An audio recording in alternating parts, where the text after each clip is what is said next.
When I was a little girl, I used to love fairy tales. Snow White, Beauty and the Beast, Cinderella, it was my favorite. I was always encouraged how they would take something so broken and it would end up so beautiful. Well, as I've gotten older, I've come to realize life is not a fairy tale at all. It's very real. But God can take our brokenness and He can make something so very beautiful. So join me as we explore chapter by chapter stories of faith, determination, and courage of people that you may very well know. You may not think you do, but we all have a story to tell. I'm Stacy Hughes, and this is my story. I was born in California in 1975, and I was adopted to Charles and Michael Coffrin, and it was at birth, so it wasn't like it was something foreign or brought on me later in life. It was something that I knew all along, and I actually felt pretty special that I was adopted because my parents chose me. And they would tell me that all the time, that I was chosen. And it was a great feeling. So growing up in my home in California, I had pretty much, I was an only child, and I had pretty much everything that you could ask for. My parents grew up in situations in their life that they had made a promise to each other that I wouldn't go without anything. And I didn't. And that sounds great and wow, that's super, but later in life you have to learn a lot of things about how to actually manage your life, not having everything given to you. And my parents they were loving and supportive and great. We moved around quite a bit. I lived in California, in Arizona, Washington State. Ended up going back to California, back to Arizona, and then back to the same house in Washington State, all by the time I was in 6th grade. So the reason we moved around a lot was my dad would get promotions or move positions, and he would just follow his line of work. It was normal to me. I actually got really excited whenever we'd pack up my stuff and I knew it'd go in this big moving van, and then I'd be able to unpack it in a new place. And I had kind of this, I would play with all my toys and I'd be excited because I'm like, oh, these are all new again. And friend-wise, like meeting new people, obviously most of you who know me, I don't struggle with meeting new people or talking to people, and I think that's primarily because I moved around a lot, and it was something that I had to do in order to have relationships in my life that were meaningful wherever I was. And again, it was just something that was normal to me to move around.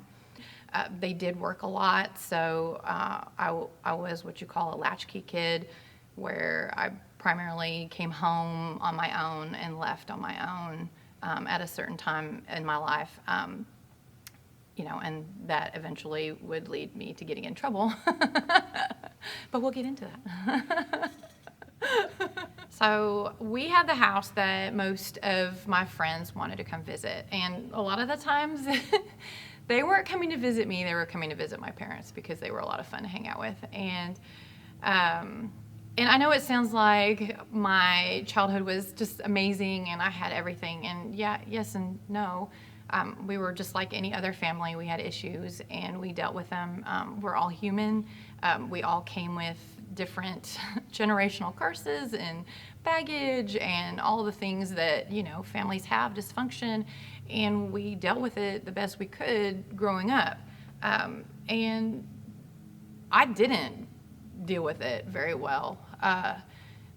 Religion wasn't anything that we discussed in the house because both of my parents had really bad situations in their past in regards to a church. My mom went to a very taboo kind of church, I guess you would say. in California, and Dad had a bad experience in a church also, and so it was just not a comfort zone for either one of them. But they never stopped me from going to church, and they said they never would. It was my decision if I wanted to go to church or not. So I had friends, and you'd stay the night on Saturday nights, and it was expected if you stayed on a Saturday night, you went to church on Sunday morning. It was great. I actually got involved in a church when I was in high school with the youth group. We did so many amazing things, and I remember a lot of scripture. I remember sermons, and just was a really good time of my life until the church kicked out a friend of mine that I cared about very much. And I didn't understand it at the time because, of course, I was a teenager, and I was really hurt by it. And it was one of those things where I'm like, if this is how they're going to be, I don't want any part of church. And so it was more that and part excuse of, well, now I don't have to go to church anymore. I can do what I want. You go back and you look back on your life and you realize that you had identity issues, because I didn't know my identity in Christ. And honestly, I didn't know my identity in Christ when I was in high school either. I struggled with my identity, period. I didn't know who I was. You know, am I a nice person? Am I not a nice person? Am I fun? Am I not fun? Am I pretty? Am I not pretty? I remember just thinking that I was just so ugly that I actually prayed to God one day that when I got older in life, I'm like, God, okay, I'm ugly now, but please, please, please, when I grow up and I get older, please make me beautiful. And it's just one of those things you look back on and you're like, wow, I really thought that way about myself. That's just awful. Well, you wouldn't want your kid to think that way. But, I mean, I didn't know. I used different kind of outlets to make myself feel worthy and accepted and just loved. I mean, aside from parents' love, I looked to other people to validate me on a constant basis. So it wasn't just my friends. It was relationships. It was bosses, coworkers, anybody, just validating, am I a good person? Am I a good person? You know, am I somebody you want to be with? Am I somebody you want to hang around with? And oh my gosh, this is so exhausting to be in that lifestyle for, 20 years being that lifestyle of just wanting to know if and who I was and why I was here and what my purpose was in life. And that was just a huge piece of my childhood.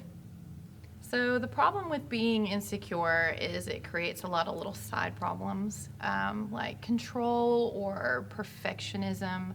At least that's what it looked like in my life. And so I would try to control all situations. Like, if you didn't like me, why don't you like me? What can I do to be a better person? What could I do to make you like me? And I'm telling you, sometimes people just don't like you. Like, they just don't like you. And I'm fine with it now. Like, it doesn't bother me now, but then it was detrimental. I mean, it would literally rip my world apart to find out that somebody had said something hurtful about me or had done something to me. And I mean, it would just crash my little world down, my little perfect little world that I was trying to create for myself, that little perfect person that I was trying to be, because I just didn't feel perfect. And I just didn't have an identity in Christ. I didn't know what that was, and I didn't know what I was missing until I found God. And I mean, it takes a lot when you find God, and then you have to lay it down and trust that God has it when all you've done is controlled your life up to that point, and you've controlled, and then you have to realize, wait a minute, this isn't mine to do. I need to give this up. And that was huge for me. That was huge. So after high school, I became a party girl, and all that entails. You'd wake up every morning, you're like, what can I do to have the best and most fun possible that I can? And it usually involved friends and clubs and everything, just everything you can imagine. And the worst part about that is you would wake up the next morning and it would be a clean slate, as if you never had all that happiness the day before, and you'd have to start over and do it again.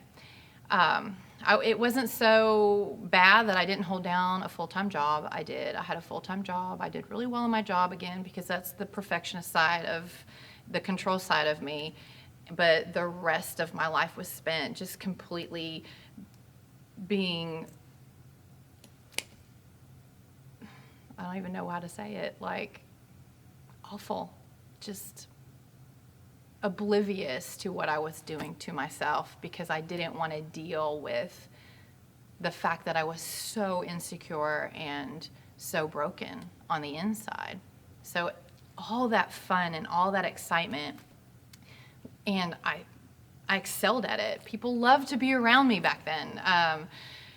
Well, at least I believe that. It could be totally off, but I believe it.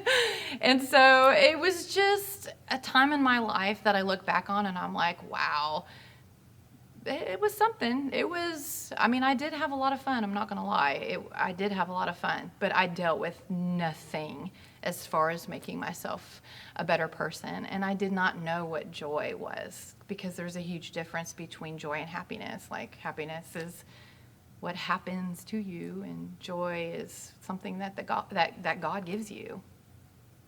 In 2004, I came to Kentucky because I met someone from Kentucky, and we ended up getting married. And of course, I was in a very broken state, and we were married for 6 years and came out of the marriage also very broken. And the thing of that is like, I still have tremendous respect for him as a person. And we had 2 amazing boys. Like, Tanner was born in 2005 and Cooper was born in 2008. And that was the best time of my life. Like, I didn't want kids. I never wanted kids. I think because of how I was as a person and how I felt on the inside, I didn't want to bring that into their life, into another kid's life. But God had other plans. We weren't planning on getting pregnant, and we had both talked about not having kids and traveling, and just being that couple who did that. I believe because he came from a broken family as well. And it was just kind of a thing that we had discussed. And when Tanner was born, that was it. That was it. I never knew love like that. But the marriage did not end well, and I thank God for the fact that we're friends now, and that we've moved past the hurt and the pain that we both caused each other. But I'm thankful for it. So after the divorce was finalized, I went to a very bad place emotionally. The brokenness just completely was transparent. There was no control. There was no perfection. There was no hiding it. There was nothing. I was broken. And I didn't want to live anymore. And I called my mom, and she was living in Vegas, and told her, I don't want to live anymore. There's something wrong with me. And she said, I'm hopping on a plane. I'm coming out there now. And she was there within 24 hours by my side, talking to me, speaking life into me. And I felt a calling on me. It was very real. There was an audible calling, a pull, and I recalled to the voice of Miss Tanya Hill, who had been inviting me to church for several times, inviting me to church because I volunteered at the elementary school. And she just is this sweet soul, and I love her to pieces. And she was just following God, trying to get me to be in where I'm supposed to be in life. And I just remember her telling me about life in Christ. And so I showed up, and wow, y'all don't even know. And I didn't even say y'all until I moved here, and now it's like part of my normal talk. But I showed up, and I stood in the back, and I'm watching, and you know how when you first show up at church and you're just like, I'm trying to figure this out, what am I doing here? What is going on? And Pastor Chris is speaking, and he stops, and he goes, there's somebody here who's struggling, and they want to end their life. And I know some of you this has happened to you in other areas where he calls you out. And I knew he was talking to me. And he's like, this is your moment. This is the time where you change your life. This is the time you lay it down. This is it. And I knew it. And I was like, oh, I have to be so bold. I have to raise my hand. People are going to see me raise my hand. You're just like, ah. And so he called on me. And I raised my hand, and he's like, I see your hand. I see your hand. And I felt, for the first time in my life, I felt seen. And not seen like, oh, there she is, there's Stacy, she's so much fun to be around. I mean to say that I felt seen through my soul. Like, there she is, she's broken. But hey, you're at the right place, and you're loved. And it was not just that. There was an reenactment going on, like a play up on stage, and they were playing out Satan doing these things to this girl. Madison was playing the girl, and her husband was playing Satan, which don't read into that. She's going to laugh at me, so it's fine. Where Satan was trying to get her to end her life because of all the shame that she had. And gosh, to tell you, I had so much shame from just all the partying and all the ways that I felt about myself, because it's shameful to feel that way about yourself. You're not supposed to feel like that. You're not supposed to feel like you're worthless. It's not how God made you. And so there's so much shame put on that because you're listening to the lies of the enemy. And I didn't know it at the time. So I'm watching this reenactment, and I'm like, oh my gosh, that is me. And so, you think I'm crying now. There was snot coming out of my face. I was soaking wet on the front from tears, shaking. It was just that moment where God said, hey, Stacy, I'm here, and I love you. And this is the time where we're going to change your life. And I knew it. And that was it for me. I think that's been 7.5 years ago now, and I've never left. So I had been coming to Life in Christ Church for a few months, and the boys had been coming, and I remember standing in the back of the church still, like I was still in the back, and worship would go on, and, my hands would be like here, and I would be like, yeah, it's good, yeah, worship is good. Too afraid to totally get involved, which I know I'm blowing some of y'all's mind completely out of the water. But I say this to tell you another thing. I eventually moved over. This is in the old sanctuary. And over on if you're looking from the stage, it was the left side of the church.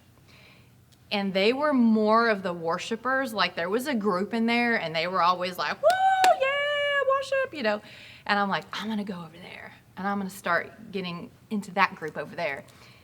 And I remember that I would just, hold the TV. So my hands would be, right above the chair line, and I'd be like, yeah, look at this. I'm bold. I am so bold. And the people around me would be the only ones who see it. But in my mind, the Holy Spirit's like, really, this is You think you're bold? No, you're not being bold. And I'm like, I know, but it's where I am right now. It's fine. It's cool. Right on. But eventually I made my way up to the very front of the church where I was standing by pastors and I was raising my hands because God actually had called me from that section. And he said, you want to be bold? Okay, go stand by Pastor Chris and Sue and then worship. And I was like, okay, challenge accepted. So walked up, and it changed my life. It really changed my life because I didn't care what people thought. And that was one of the first times in my life that I didn't care what people thought because I had God backing me. It wasn't like it was just me. I had God backing me, and it made so much of a difference. About that time, they were doing Growth Track, and Pastor Chris and Sue did Growth Track, or at least a segment of it. And it was, again, this epiphany, like, woo, what is going on here? I learned my spiritual gifts. It was like, I finally know what my purpose is in life. Like, I finally know why I exist and why God made me the way he made me and what makes me so special. Like, it was something just solidifying my existence. It just solidified everything. And I just remember clearly my heart breaking because I was like, I am worthy to serve in a church. Like, I am worthy to do this. And I just remember raising my hand in the middle of Growth Track, and I'm like, and Pastor Chris is like, yeah, Stacy, what's up? And I'm like, so you're telling me that I'm worthy, like, I mean this with respect, like, but I'm worthy to serve. Like, if I scored high on worship, does that mean that I could possibly worship? And he was like, what do you mean? Of course. Yes, absolutely. He was like, I can't believe you would ever think that. Yes, you're worthy. Yes, if God has called you to it, that is what you should be doing. And I was like, are you serious? Like, I mean, it was just one of the best moments of my life. It really was. Because I was worthy, and I couldn't believe it. And God had made me worthy. So I'm on praise and worship team. It's changing my life, not just the changing of my life because I'm serving on a team, which there is a lot of change that goes along with that, because especially on that team, you are held accountable for your life. You're held accountable. They know if you haven't been in the Word. They know if you're not having a great day. They know if you haven't prayed. They just know. I'm telling you, they know. And it's best just to own up to it and stay in the Word. One of my favorite things that pastors have taught me is the bottle feeding. Like, when you first come into church and you're new, they will help you. They will bottle feed you. You're a newborn Christian. You're a newborn. So there's extra care and there's extra time taken. But at some point, you are going to have to learn to eat your steak. Like, you are going to have to learn to do it on your own and hold yourself accountable. And that was big because I've been here 7 years, and I've watched people continually want to be bottle fed and not realizing they're not stepping into where they're supposed to be. They're not stepping into what God has planned for their life, because they're still expecting pastors to bottle feed them when they should be eating steak. They should be in the Word. You should be listening to worship. And I'm not saying you should listen to worship every second of the day, okay? Because I don't even do that. But I'm saying you should stay in worship. You should worship God. You should pray to God. You should read your Bible. You should find really cool devotionals. You should find books that just talk about things that you deal with in your life that you need help with. And it changes the whole atmosphere of your world. It really does. And I just remember them talking about staying in that and having accountability for your actions. So at that point in my life, Chris and Sue are my spiritual mom and dad. Like, they have taken way good care of me. I mean, they are so loving. It is obvious they are where they're supposed to be in life. But I needed accountability because I was a single girl and I had no idea how to live a single life for God. I had no idea what that meant. So I constantly asked questions, and I wanted to make sure that I was going to live my life the way that God intended it to. And so I began kind of like a mentoring process where they taught me how to be a good Christian woman. Like, I had no idea how to do that.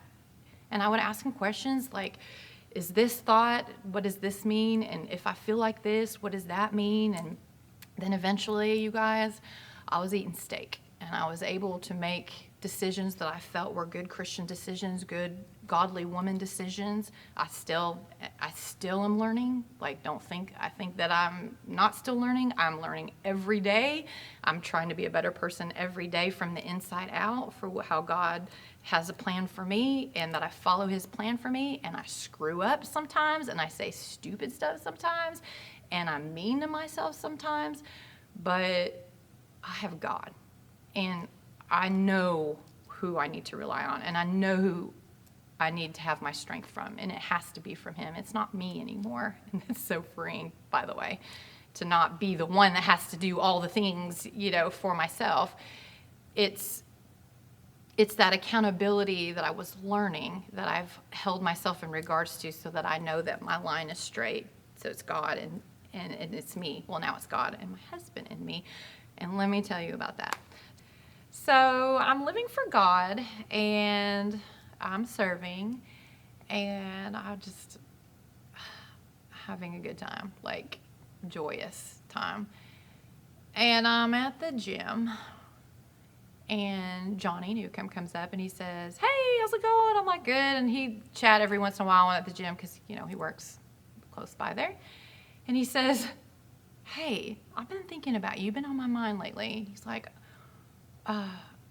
"There's this guy." And I go, "No." And he goes, No, listen. He's my brother. No, not my brother, my fraternal brother. Oh my goodness. No, what? He's like, "No, listen, you guys have so much in common. You have no idea." He's like, I feel like you're meant to meet. Like, he goes, "I don't know how to explain it. I just feel like you're meant to meet." And I'm like, I don't know. And he goes, "Let me show you a picture of him." So he brings out his phone, he shows me a picture of him, and I'm like, swayed a little bit. I'm like, he's good looking. I'll give you that. Whatever. So I go to church, of course. I'm kind of talking about it to some other people on the team. And I go get my Jeep detailed at the McKinney's place. And I'm talking to them about it. And Stacy McKinney, she's just like, "Go, do it, yeah, you should do it." And Steve McKinney's like, "Listen, guys have to chase girls all the time. It would be cool if, on an occasion, I think it would be neat if a girl chased a guy." And I'm like, "So you're saying I should message him?" And he's like, "Yes, I'm saying you should message him." Fine. So I messaged, and a week goes by. Like, nothing in return after messaging him. And I basically edified him. I learned a lot about him. I asked some questions. I learned that he was in ministry, and he, at the time, was in youth ministry.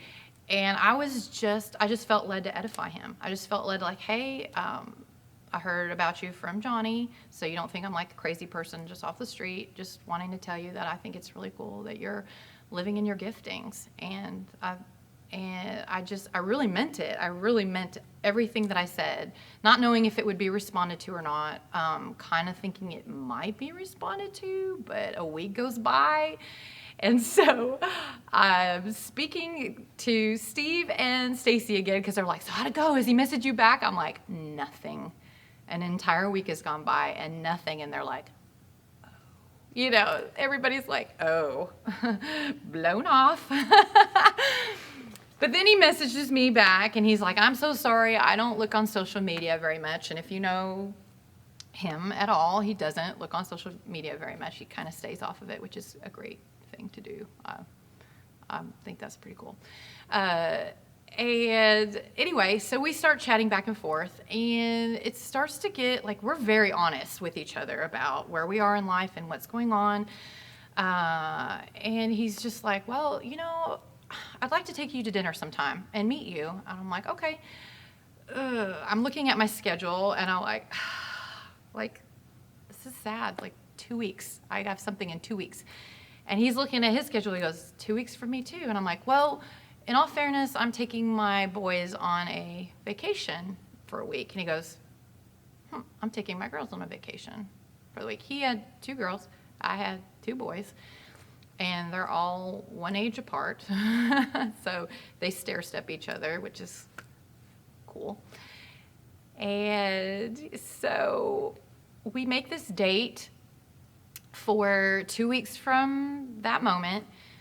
And we decided that during that time we would just share each other's vacation, but we're not letting the kids in the know. We're being very respectful as far as that, just in case it doesn't work out. But we're messaging each other and sharing these experiences with our kids, and we're learning that both of us we're family oriented. Like it was really cool.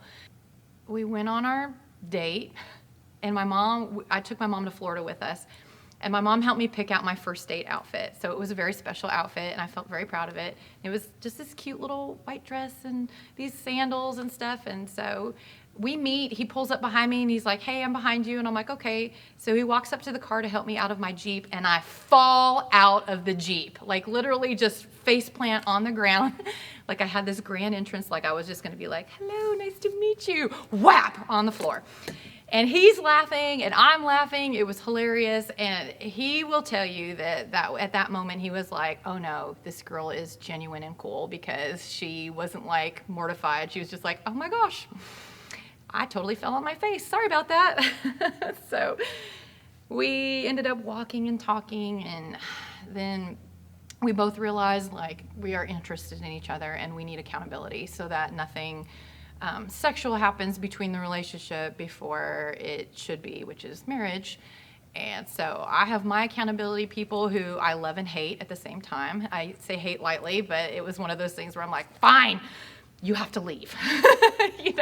Where you don't want them to leave, but you're like, that it's going to get a little bit more emotional on the sexual side. It's getting sexually charged, so you have to have them leave. And so we did those things where we had the accountability people, and I love them. They were so great. Robert and Karen, they were my accountability, and of course, Chris and Sue. During this time, I should mention that I come to praise and worship practice, and I'm talking to Jeff on the phone during praise and worship practice, and Sue just whips around, and she's like, who are you talking to? And I'm like, Jeff. And she's like, who's Jeff? And I'm like, he's this guy I'm interested in. And she goes, if he breaks your heart, I will hurt him. And I was like, I actually believe you. Like, no, he's really cool. I promise. Like, you will love him. You will love him. She goes, we'll see. We'll see about that. And I just felt really special that she cared that much. I mean, it was funny. It threw me off, because if you all knew Sue, she's just sweet and kind and stuff. But then it's like, listen, no. So fast forward to, we didn't date very long. I think we dated for July, August, September, October, 4 months. And then we got married, and we've been married for almost 6 years. In November, it'll be 6. He came to praise and worship practice. In praise and worship practice, you don't interrupt praise and worship practice. You worship, and we're in worship, and it's worship. It's like worship here. You're worshiping on there. We're getting filled up so that we can pour out. And he stands up and he goes, I'd like to say something, after we just sang It Is Well. And I was like, oh, you're going to get in so much trouble. But he's like, I made a list of things that I wanted in a woman, which he had a legit list of everything that if he were to ever get involved with a woman, she had to have these attributes, and characters, and integrity, and just all these things. And he's speaking this life, and he's speaking to me about me, and I'm like, I haven't caught a clue yet. Truly haven't caught a clue. I catch Pastor in the back, And I'm like, oh, pastors, no one's saying anything. Okay, so I'm in the moment. He's preaching, basically. He's just up there preaching. And then he walks up and he gets down on one knee and he proposes in front of praise and worship. And I was just like, ah! It was so cool. It was amazing. But I mean, honestly, still to this day, I'm surprised that you made it through it, because I couldn't imagine. All of us were in a panic, like, what is happening? What is going on?